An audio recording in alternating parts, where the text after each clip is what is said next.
Hi everyone, in this quick tutorial, I'll show you how to download and install WhatsApp on your Windows 10 or 11 laptop or PC in just a few simple steps.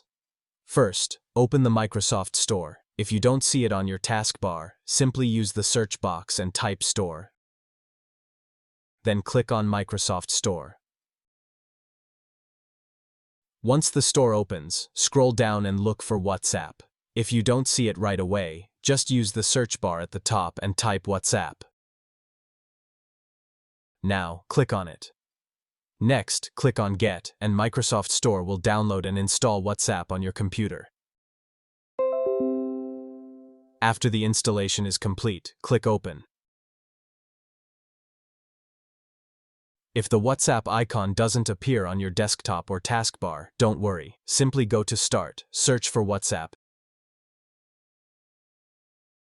then right-click on it, and select Pin to taskbar. Now you'll see the WhatsApp icon ready to use. The last step is to connect your WhatsApp account. Click Get Started on the desktop app. Now, on your phone, open WhatsApp, tap the three dots in the top right, and select Linked Devices. Tap Link a device.